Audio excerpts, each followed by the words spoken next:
So I want to talk to you today about what a true follower of Jesus looks like. And you know, AI is all the rage right now. Everybody's saying AI is changing everything. And so I thought, you know what, let me give it a shot.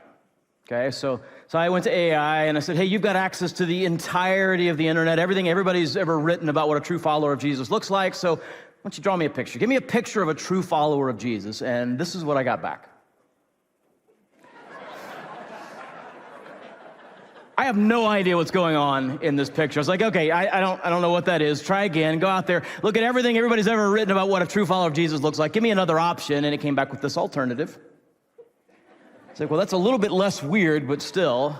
It's like, try one more time, look at everything everybody said about what a true follower, the quintessential follower of Jesus, what does true follower of Jesus look like? And I got this. And the longer you look at that one, the more disturbing it becomes, right? Like, I do not know why there are two index fingers on one of those hands. I don't know what spiritual principle that is. So I was like, okay, AI is not gonna help us out here. But it's still a really important question, right? And I think part of the reason it's an important question is sometimes I think when we think about what a true follower of Jesus looks like, we're looking at some things that Jesus isn't looking for. Let me show you what I mean. If you want to follow along, we're going to be in Matthew chapter 7, starting in verse 21. Let's see what Jesus is looking for when it comes to a true follower of his. By the way, we're finishing up a series today. It's the last week of our Finding Your Way series. For the last couple months, we've been unpacking the second half of Jesus' most famous sermon called the Sermon on the Mount. In the first half of that sermon, he sort of redefined righteousness. And in the second half, he's been dealing with some of the temptations that can take us off the path of righteousness. Temptations that can keep us from following him and end up kind of veering off into the wilderness. And the last temptation he deals with really is this temptation to think that a follower of Jesus is characterized by different things than Jesus is actually interested in. Here's what he says. He says, listen, not everyone who says to me, Lord, Lord, will enter the kingdom of heaven, but only the one who does the will of my Father who is in heaven. He says, not everybody who says to me, Lord, Lord, is getting into my Father's house, right? Now, is Jesus Lord? Yeah. He's master. He's got authority over all of his creation, and that includes you and me, right? So yeah, he's Lord. So is it a good thing to call Jesus Lord? Of course it is. Jesus himself, he was talking to his disciples, and he said, listen, you call me teacher and Lord, and rightly so, for that is what I am. And he's not just a Lord, right? He's the Lord. Book of Revelation says, listen, they will wage war against the Lamb, which is it's an image of Jesus. It's a word for Jesus. They will wage war against the Lamb, but the Lamb will triumph over them because he is Lord of lords and King of kings. And with him will be his called, chosen, and faithful followers. So it's good to call Jesus Lord because Jesus is Lord. And yet Jesus says, many people who call me Lord, many people who say, Lord, Lord, aren't getting into my Father's house. And what Jesus is telling us here, it's so important. He's telling us, listen, Jesus isn't impressed by our words. Jesus isn't impressed by our words. He's not really paying attention so much to the words that come out of our mouths. What he's paying attention to is his will that's coming out in our lives, right? Because that's what he says. This is not everybody who says, Lord, Lord. It's everyone who does the will of my Father in heaven. So he's not concerned so much with the words coming out of our mouths. He's concerned with the will of God coming out in our life. Jesus isn't impressed by our words, which is kind of disappointing for some of us, right? Some of us are good with words. And I really wish Jesus would pay a little bit more attention. But the reality is, I think all of us, if we're really being honest, we'll have to admit that sometimes there's a disconnect between the words coming out of our mouths and what's coming out in our lives. There's a disconnect for me. Let me just be honest with you. I realize that even today we sang one of my favorite worship songs at the moment. It's Firm Foundation. And there's a line in that song, many of you sang it with me. It says, Christ is my firm foundation, the rock on which I stand. And then this is the key part. When everything around me is shaken, I've never been more glad. Like, I sang that, okay? And you did too. Those words came out of my mouth, but if I'm really honest, there are a lot of times that those words aren't actually coming out in my life. When everything around me is shaken, I'm not necessarily going, awesome, love it, bring it. I'm actually shaking. When everything around me is shaking, I'm shaking. Anybody else? And those words come out of our mouths, but they're not necessarily coming out in our lives. Even just this past week, it's been an exciting couple of weeks here at Mission Hills because God has been moving. He's been opening some doors. We're sensing God opening doors, leading us to our next big step of reaching the front range with the good news of Jesus Christ. And I'll be telling you more about those open doors here in the next few weeks. And you're like, why not now? Because I want you to keep coming back. That's basically it. It's like Christmas, okay? It's coming, okay? But God's been opening doors, and yet over the last several days, this past week in particular, we started running into obstacles and difficulties. And it's not that God closed the door. It's just that like the road on the other side of the open door looked a lot harder than I was expecting. I don't know about you, but like I kind of had this idea that if God opens a door, then the road is going to be easy. Anybody else feel like that? It's not always the case, right? Maybe you've been praying for God to open a door and give you a husband or a wife so that you could be married. And God opened the door, he gave you a husband or a wife, and then suddenly you realized God might have given you your spouse, but you got to live with them, right? And it was harder than you expected. And then worse, you realize you're at least 50% of the problem, right? Or maybe you've been praying that God would open the door for you to have kids, right? There's some friends here at the church, Ben and Taylor. They had me pray with them a while ago that God would open the door for them to have another baby. And God opened the door. He gave them twins. Now, by the way, if you're a twin, there's nothing wrong with that. It's just that they weren't expecting that, right? And then, honestly, right after that, it turns out that she started having all kinds of complications. They put her on bed rest. She's been in bed rest for a couple of months. She's actually been in the hospital for several weeks now, and she's got another 2 months. They said, yeah, you just need to stay in bed in the hospital for the rest of this pregnancy. And so God opened the door, but the road in front of them was a whole lot harder to walk than they expected. Or maybe you prayed that God would open a door for a new job, and he did. He opened the door, you got a new job, but the rest of the employees didn't get the memo. That your new place of employment was supposed to be pure enjoyment, right? And there's still personalities, and there's difficulties, and there's struggles, right? God opens the door, but that doesn't necessarily mean an empty road. And I've been praying through that because I sang words like you. I sang, hey, when everything around me is shaken, I've never been more glad. But the reality is this past week, as I've been looking at some of those difficulties, I've been shaken. I've been struggling. I've been asking for clarity. And it's interesting, the Spirit has directed my thoughts over and over again. He's directed my thoughts to places in Scripture where open doors didn't mean easy roads. He keeps taking me back to when the Israelites were being promised the land that was flowing with milk and honey, the promised land flowing with milk and honey. And then here's the problem with a land flowing with milk and honey. It means the people who are already living there are well fed, and they don't want to leave. And so taking possession of the promised land was hard. It required a fight. God took me to something in 1 Corinthians. I'd never even seen it before, but Paul is writing, and he goes, hey, I'm going to stay in Ephesus for a while because the Lord has opened a door for effective ministry, and there are many adversaries. And I'm like, okay, first off, that's not an and. That's a but. It's a big but, and I don't like big buts. I cannot lie, right?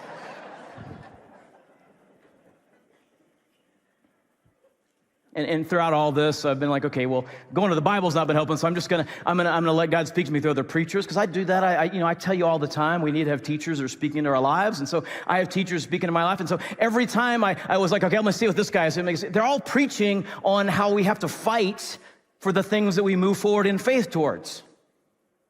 And I felt like over and over, God's been basically going, hey, Craig, when exactly did you hear me say that open doors mean easy roads? And I've been like, never. But that's what I want, right? And I come to church and Justin makes us sing a song where we go, when everything around me is shaken, I've never been more glad. And I realize, yeah, sometimes there's a disconnect between the words that come out of my mouth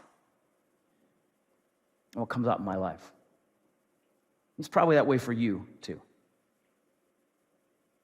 And what we need to understand is that Jesus is more interested in what comes out in our lives than what comes out of our mouths. Are you with me, church?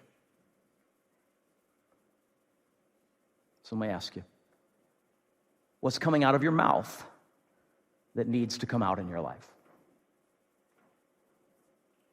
Because the Bible has a word for when we hear the words, or we say the words in particular. We say the words, but we don't live the words. The Bible has a word for that, and the word, of course, is hypocrisy.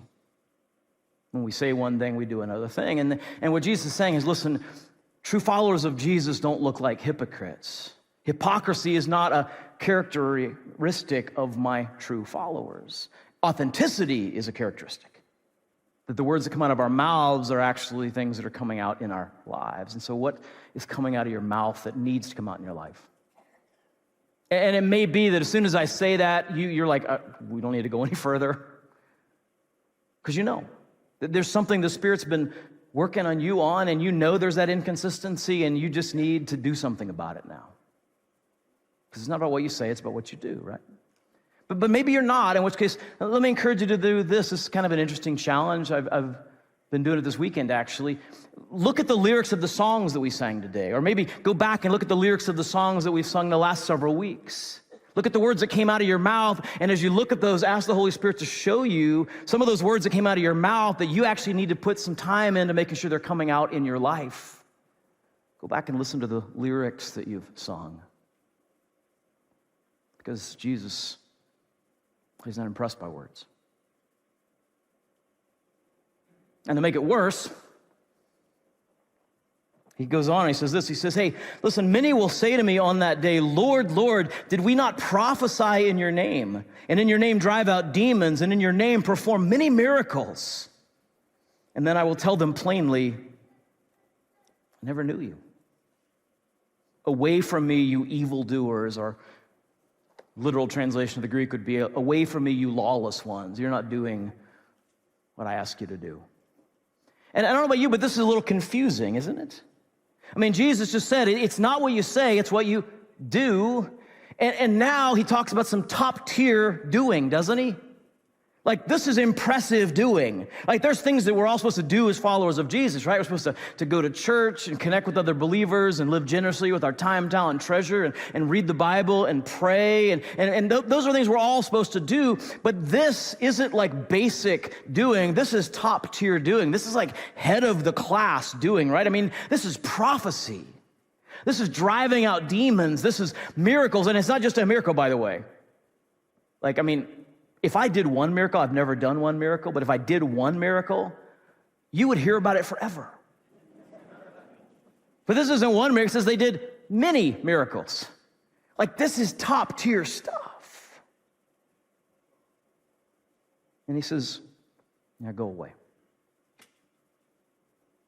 It's so confusing that some people have said, well, maybe what's happening is they're just faking it, right? Maybe they're pretending to prophesy. Maybe they're deceiving people into thinking they were driving out demons. Maybe they're faking miracles. The problem is that there's nothing like that in what Jesus says. Plus, even the question they ask, did we not prophesy? Did we not drive out? And in Greek, there's a way of asking a question that kind of automatically assumes a positive answer. And in the original Greek, they use that particular format. In other words, they fully expect Jesus to agree. And notice Jesus doesn't say that they didn't do it. So it doesn't look like they're faking it. Which is strange because these are things that require the power of God, right? I mean, to really prophesy, that takes power of God. To really drive out demons, that takes power of God. To really do many miracles, that takes the power of God. So some people go, well, okay, then what must be happening is these are people who had the power of God and then they lost it. They were followers of Jesus, but then they lost their salvation. They lost their relationship. Well, the problem with that is that Jesus says, I never knew you. Well, then how did they do all this? Jesus, what are you doing? This doesn't make any sense. And here's what I think is happening. Jesus is doing something here that he's been doing throughout this sermon. We've seen it over and over again. He's using exaggeration to get our attention to make an important point. We saw him do that over and over. We saw him go, hey, listen, if your right hand offends you, causes you to stumble, cut it off, right? Go ahead and raise your right hand. If your right hand has ever caused you to stumble, if you've ever done something with your hand you shouldn't have done, go ahead and raise it up. Yeah, I'm not seeing any stubs. Because no, that was an exaggeration to get our attention to make a point, right? He says, if your right eye causes you to stumble, gouge it out, throw it away. But none of us are walking around like pirates. We understand it was exaggeration to get our attention, make an important point. He said, hey, do not judge. And then he went on and told us exactly how to judge. Exaggeration to get our attention, make an important point. He's doing the same thing here. And the point he's trying to call our attention to is that Jesus isn't impressed by our works. He's not impressed by our works. Even the most impressive works, even the things that impress everybody else, don't impress Jesus. Let me ask you a hard question. It's a weird question. What's the most impressive thing you've ever done for Jesus? I want you to think about it for a second. What's the hardest thing you've ever done because of your faith in Jesus? But by the way, understand that this is a relative question, okay? What's difficult for me may not be difficult for you, and what's difficult for you may not be difficult for me. It's different. I was in Africa a couple weeks ago, and I was talking to one of the missionaries that, her job basically is day in and day out. She goes into a hospital ward, and she works with people who are dying of HIV infection. And I go, man, that's impressive. And she goes, what are you talking about? You have to get up in front of people and talk to them. I was like, right. So it's a relative question, okay? Don't look at what other people do. Don't go, that might be easy or hard for them. No. Just what's the hardest thing you've ever done for Jesus? What's the most impressive thing you've ever done for Jesus? Maybe with his help and because of your relationship with him, you fought your way out of addiction. Maybe addiction that had you trapped for decades. That's impressive. Maybe you realize that you had to find a new crowd to run with. Maybe you realize at some point that your friends were having more of a negative influence on you than you were having a positive influence on them. And so you had to find a new group of friends. There's lots of people here at Mission Hills that are new followers of Jesus, and they're realizing that's going on, and they're going through the hard work of kind of reinventing themselves and finding a new community of people to connect with. And that's impressive. For those of us who've been walking with Jesus for a while, and maybe all of our friends are believers already, that's impressive. Or maybe, and we love our global family here at Mission Hills. We know there are people that join us every week from all over the world, and we're so pleased to be able to do that. And it may be that you're watching today from somewhere in the world where saying yes to following Jesus meant that you didn't just have to get a new group of friends, but you were disowned by your family. Maybe you were even kicked out of your community. Maybe you've been beaten. Maybe you faced death because of your faith. And that's impressive. Maybe you were a missionary. As I talked to some of these missionaries in Africa and I heard their stories, what they gave up, talked to one woman who was saying, yeah, sometimes it's hard. We're missing our kids grow up. I just had to help my daughter pick out a wedding dress on FaceTime. I can't be there with her. Talk to others that they're not seeing their grandkids grow up day to day because they're on the mission field, and that's impressive. Maybe you work in kids ministry and you don't even like kids, right? That's impressive. We've all done things that were hard, but we did them because of our faith in Jesus. What's the most impressive thing you've ever done? Think about that for a moment and then just realize Jesus isn't impressed. Jesus isn't impressed by our works. Jesus is a hard guy to impress, let's be honest. I've tried. I told him, hey, I moved to Colorado for you. And he's like, yeah, but you left Ohio. and by the way, if you're from Ohio, I'm sorry. But you know what I'm talking about. I said, well, yeah, but I left family and friends to move to Colorado and go to seminary. And he's like, you went to Colorado. You know I went to the cross, right? Fine. It's a hard guy to impress. You think of the most impressive thing you've ever done for Jesus, and you know he's not impressed. Now, listen to me. He may be very, very pleased. Don't get me wrong. He may not be impressed, but he may be very, very pleased with you. He may be delighted in you. He may be proud of you. He probably is. He's just not impressed by you. Just sit in that for a second, and then let me ask you this. How do you feel knowing that Jesus isn't impressed by even the most impressive thing you've done for him? You might be a little bit discouraged. But if you think about it a little deeper, what you might find is actually there's some relief in that. Because listen, if Jesus isn't impressed by what we do, we can stop trying to impress him. And we can just walk with him. Oh, and that's freeing, right? I mean, how many of us are married? Come on, put your hands up on all of our campuses. If you're watching online, put it in the chat, but I'm married. So you know what I'm talking about, right? You know that when you're trying to convince them, there's some stuff about yourself that you kind of keep a little bit behind the curtain, right? And then once you've landed them, like it's nice to be able to walk into the room and not be sucking in your stomach all the time, right? Whew, okay. Whew, I can breathe, right? Come on, you know what I'm talking about. Like when Colette and I were dating, and even when we were engaged, I was like, she's on the hook, right? But I wanted to make sure I got her, and so there was some stuff that I was like, she doesn't need to know this yet, right?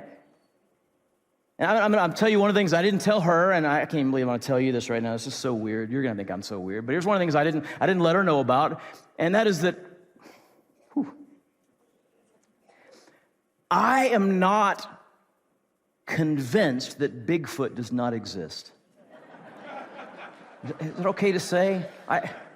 Let me be clear. I'm not confident that there is a North American wood ape wandering around. Okay, I'm not confident that he does exist. I'm just not convinced that he doesn't. I'm kind of intrigued by it.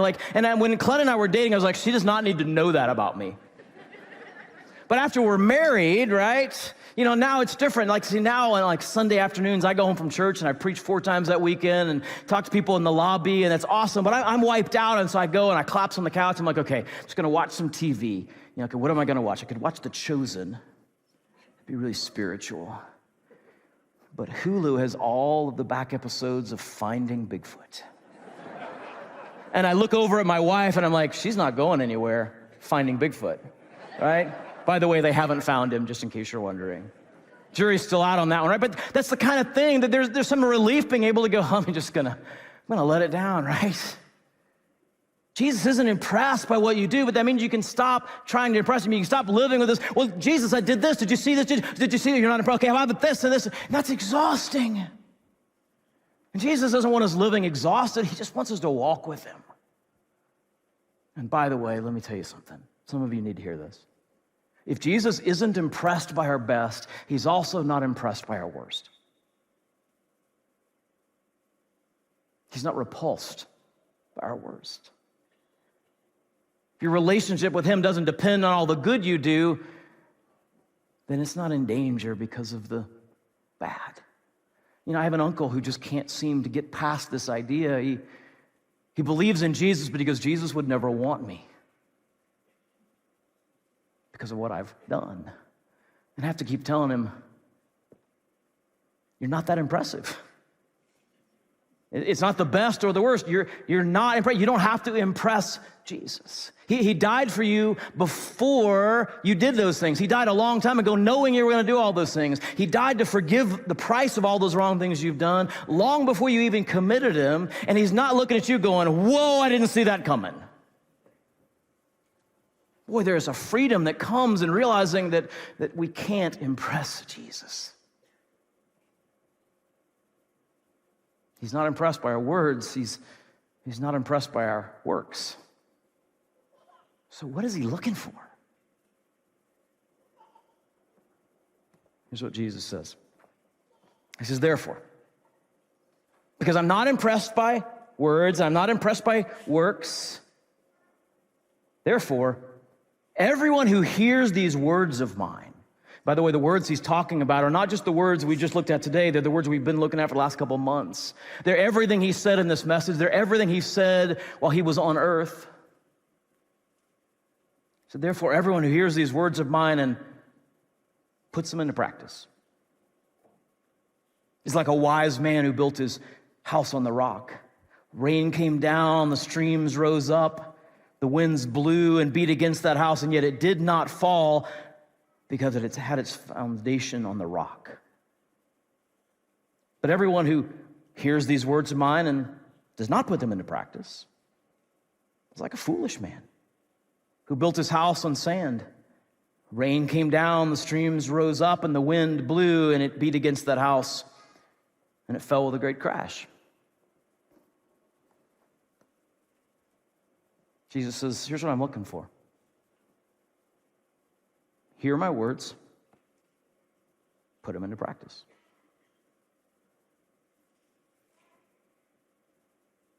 Anybody else love the simplicity of that? This is what Jesus is looking for. This is what a true follower of Jesus looks like. They hear his words and they put them into practice. He says, listen, everybody's going to know you're my followers by the love you have for one another. So, hey, why don't you love somebody today? Well, I guess I can do that. He says that he has compassion on the poor and the oppressed. So when you find yourself in contact with somebody who has less than you and that is struggling, maybe you use some of the resources God has given you in abundance to be a blessing to them. I guess I could do that.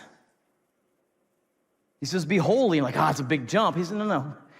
Do you have something going on in your life that you know is out of alignment with God's will? Is there a sin in your life? You know what it is, and you just haven't been willing to move away from it? Then maybe you just go, hey, God, I'm going to call this what you call it. It's sin. And I'm going to ask for your strength because I want to turn away from it and start going in a different direction. I want to go towards you instead of towards that. Just do that with whatever it is that you're wrestling with right now. Well, okay, I guess I could do that. This is what Jesus wants from you. Hear his words and put them into practice.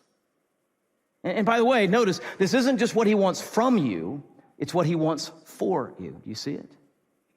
He says, because if you do this, if you hear my words and put them into practice, and by the way, in the original Greek, it's important to understand that this is a present tense commandment.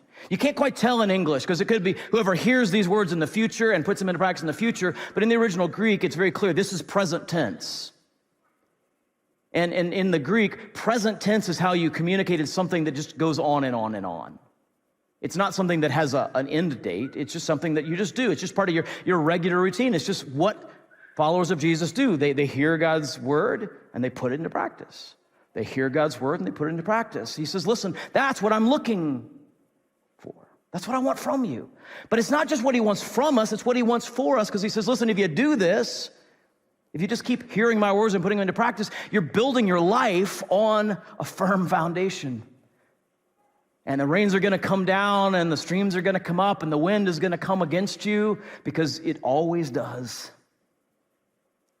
But your house is going to stand, and maybe, just maybe, when everything around you is shaken, you'll be glad. Because you cannot be shaken if you just hear his words and put them into practice. I love the simplicity of that. That's what he's looking for. Hear my words and put them into practice. And as I was thinking about it, I realized, it's not the words. Not the words we speak. It's not the works. It's not the works that we do. It's the walk. It's the walk. Because that's what Jesus is describing. We hear his words and we take a step. We put it into practice. It's not the words. It's not the work. It's the walk. Just walk with me, he says. One step after another. You know how you follow Jesus? One step at a time. Because that's how we walk. It's one step at a time. And sometimes we look at what Jesus is and we go, I'm so much not like him. I have so much ground to cover if I'm going to become like Jesus. But Jesus goes, don't worry about the ground. Just take the next step, right? We go like, well, but the step, it's like, I got to do this. And then I got to do this. And pretty soon, I'm a little out of breath just doing that. And maybe that's where you are right now. Maybe you've been feeling like you've been taking these big leaps and you're tired. And he goes, I'm not looking for leaps. I'm just looking for the next step. See, listen to me. Jesus just wants you to keep taking the next step of obedience. That's it. The next step of obedience. And listen to me. Let me show you something.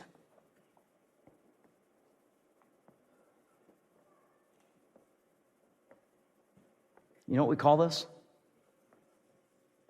We call this walking.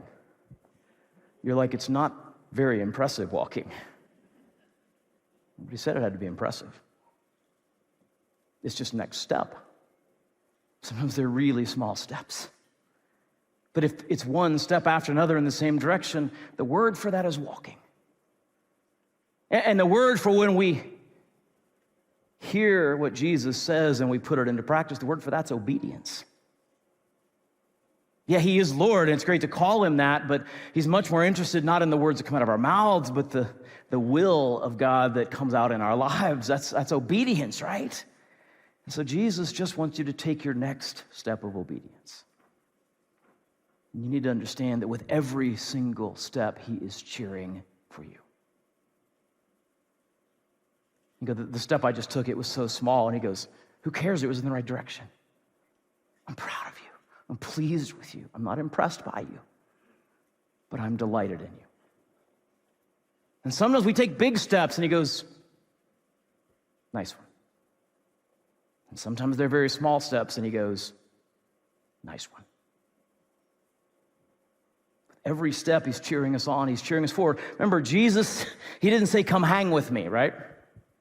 He didn't say, come hang with me. I've booked some rooms at the Marriott. We're going to have a good time. He said, come, what? Follow me. He's moving, and he's looking back over his shoulder. He's, nice one, nice one, nice one, nice one. Just keep it up. Next step.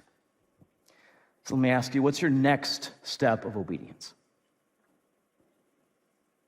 Some of us are going to go, there's a sin in my life. You've been talking about sin some today. There's a sin in my life that I know I just need to deal with it, and that's my next step. Great, take it. Call it what it is, ask for forgiveness, turn away from it, and turn back to God. For some of us, the next step is to ask for forgiveness. You might go, I think the next step for me is actually to give some forgiveness. There's somebody that's hurt me, and maybe they've hurt you badly. But Jesus says that we're supposed to forgive others in the same way that he forgave us. And then when we don't, that we're kinking the hose. The flow of God's grace and power into our lives gets kinked up when we won't do for others what God has done for us. And so maybe the next step for you, you just need to forgive. And you're like, but I don't know that I can invite that person back into my life. I don't know that I can open myself up to that kind of pain. Maybe you don't need to yet. Maybe your next step is just between you and God. Go, God, I forgive them. Help me to set it aside. Help me to let it go. Or maybe your next step is actually to re-enter into a relationship with somebody that's hurt you deeply. Maybe your next step is just to make a phone call to somebody that God's put in your heart right now that you haven't been in touch with in a while. I'm amazed how often somebody comes into my mind, and when I make a phone call, they end up going, it's so strange that you call me right now because this is what I'm going through. And I'm like, okay. Sometimes the Spirit puts those names in our hearts. Maybe it's just that. You just make a phone call today. Maybe you have a conversation with a new neighbor that's moved to town. Every time you drive by and you see him out, you're like, I should introduce myself, but I just never have. Maybe that's your next step. Maybe your next step's to invite them to come to church with you. Maybe your next step's to live generously. Maybe you're really generous with your time, but you're not so generous with your treasure. So God says, take a step and trust me. Live generously with your treasure, your money. Or maybe this is true, I think a lot at Littleton, people are really generous with their treasure, but they're not so generous with their time. That's an incredible resource that God's given to you. And maybe God's saying, hey, I want you to join a serve team. I want you to go on a short-term trip. I want you to go down to the food pantry and serve people that are struggling. What's your next step? Just understand, whatever it is, Jesus is going, that's all I'm looking for. It's not the words, it's not the great works. It's just the walk. Hey God, we're so grateful for your grace. Because it is a grace that says that it's not about getting all the words right and getting all the works and everything lined up and perfect, that we're not called to impress you. In fact, it's impossible. And it is a grace that is the truth. We thank you that your love for us is dependent on the fact that you created us to be your children and that you long to be in relationship with us. So much that you died. That's impressive. You died on the cross to pay the price of our sins so that we could be forgiven and set free and restored to relationship with you. That's impressive. But you don't ask impressive things for us. You just keep asking for the next step. Holy Spirit, as you move right now, I just pray that you'd speak to my friends and give them clarity about whatever their next step is. And as they hear your voice, as they hear your words, pray that you give them the courage to take the next step. It may be that for some people, that next step is actually the first step. It's the decision to put their trust in what Jesus has done for them, to put their trust in his grace, his undeserved kindness, to stop trusting in trying to get it right, stop trusting in words and works, and simply to go, Jesus, I believe you died on the cross, I believe you rose from the dead, and I'm gonna start following you. Lord, whether our next step is a first step or a 5,000th, give us clarity and give us courage to take it and to know that you're cheering us on with each and every step of obedience. Amen.